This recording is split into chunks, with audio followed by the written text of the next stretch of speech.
Hello साथीहरू, good evening सबैजनालाई। तपाईँ एउटा खाना खाइसक्नुभयो होला। आज मैले आफूलाई खाना बनाउनको लागि आवश्यकता अनुसार चाहिने यो भेजिटेबलहरू जस्तै चिल्ली, गार्लिक, ओनियन, लेमन हैन काटेर रेडी बनाएर राखेको छु।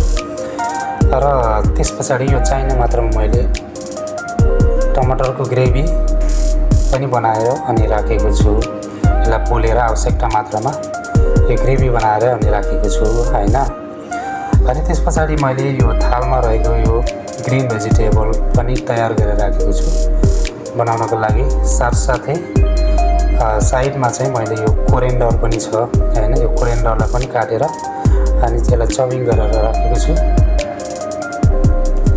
र यो फ्राई जुन पोर्क यता फ्राई हुँदैछ हैन, यसलाई मजाले फ्राई गरेर त्यस पछाडि ओनियन, गार्लिक र चिल्ली फ्राई हुँदैछ है यता साइडतिर।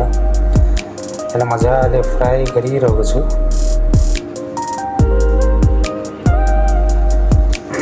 अब यसलाई मजाले फ्राई गरिसके पछाडि ओइलमा यतातिर साइडमा फेरि मैले यो पोर्कलाई फ्राई गरिसके पछाडि पोर्कलाई चाहिँ मैले थालीमा हालेर राखेको छु हैन। यो यसरी चाहिँ पोर्कमा फ्राई गरिसके पछाडि अलग निकालेर राखेको छु। त्यस पछाडि फेरि गार्लिक, ओनियन र चिल्लीको यो सम्मिश्रण गरिसके पछाडि फेरि मैले यसमा चाहिँ यो ओनियन राखेँ।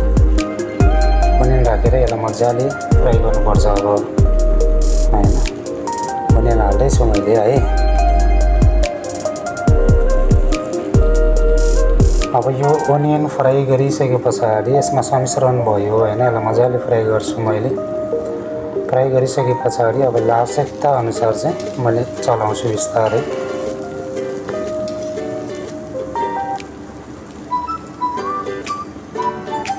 अब यसरी चलाएँ हैन।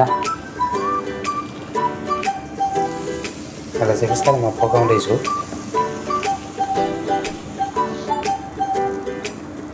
अब यसमा बिस्तारै फेरि मैले मसलाहरू राखेँ हैन।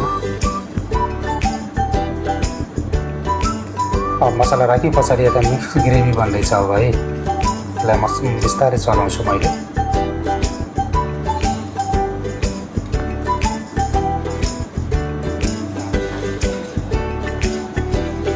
यसरी चलाउँदैछु है। अब यसलाई चलाइसके पछाडि अब यहाँ ग्रेभी बन्दैछ मजाले है। सबैको सम्मिश्रण गरेर अब मैले आवश्यकता अनुसारको यो पोर्कलाई फ्राई गरिसकेर राखेको पोर्कलाई चाहिँ मैले यसमा राखेँ है ग्रेभीमा। अब यो ग्रेभी चलाउँदैछु मैले। अब हेर्दा पनि खाउँ जस्तो भइरहेको छ है।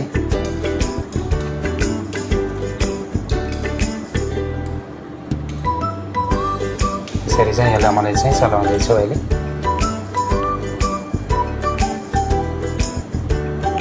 अब यता ग्रेभी मजाले चाहिँ सागहरूबाट हैन, यो जुन भेजिटेबलहरूबाट चाहिँ मजाले ग्रेभी निस्किँदैछ। अब आवश्यकता अनुसारको मैले यसमा साग राख्छु। साग हालेँ है। पासेको साग त्यसै एकदम मिठो पनि हुन्छ ग्रेभीको सम्मिश्रणमा यसरी सागहरू राख्दा हैन। यो एकदम फ्रेस साग म राख्दैछु है।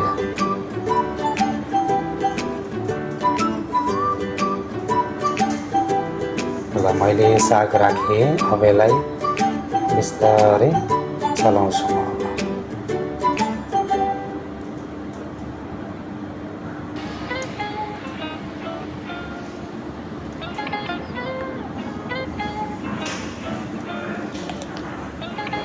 चलाएर यसलाई ग्रेभीमा चाहिँ सागलाई मजाले मासुको ग्रेभीमा चलाएर यसरी चाहिँ बनाउँदैछु है। र अब तल ग्यास लगाइरहेको छु मैले। आगोबाट मजाले पाक्दैछ है। यसरी चाहिँ बन्दैछ है त।